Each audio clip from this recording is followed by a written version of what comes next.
السلام عليكم كل وعنا وناسان ميل كستا دنيا ka joogtaan waa markay barnaamijyadani caafimaadka mawduuceenan ayaa si kooban waxaan ugu soo qaadan doonaa faa'iidada laga helo geedka loo yaqaano turmeric oo noqonaya huruudda ama geedka loo yaqaano Soomaalida huruudda. Geedka huruudda ayaa mid kamid ah dhiraha ugu faa'iidada badan marka laga hadlayo xagga caafimaadka. Faa'iidooyinka gaarka ah ee geedka laga helo ayaa mid waxtar u leh jirka iyo gaar ahaan maskaxda.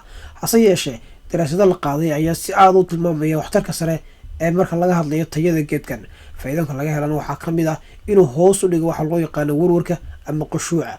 Waxa kale oo la dagaalamaa macaanka noociisa labaad ama sonkorowga. Waxa sidoo kale uu hoos u dhigaa ama uu meesha ka saaraa caabuqyada ay keenaan nooc kamid ah fayrasyada.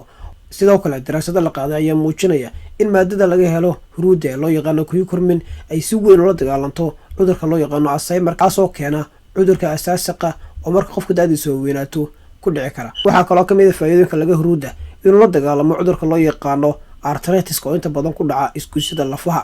waxa uu ka hortagaa cudurka kansarka gaar ahaan waxa uu burburiyaa oo jirka ka saaraa meel kasta oo ku sameysmi karo kansar. waxa kale oo kamid ah faa'iidooyinka laga helo huruudda inuu hoos u dhigo xanuunada laga dareemo habdhiska dheefshiidka gaar ahaan mindhicirada. waxa kale oo geedka huruuddu uu meesha ka saaraa madax xanuunka qofka uu dareemayo iyo ugu dambeyntii inuu la dagaalamo finan ku sameysma maqaarka gaar ahaan kuwa ku sameysma wejiga qofka. intaas ayaan kusoo koobayaa mawduuceena ku saabsan waxtarka geedka huruudda oo isu kooban uga hadlayna maanta. tani kula dambe nabadgelyo.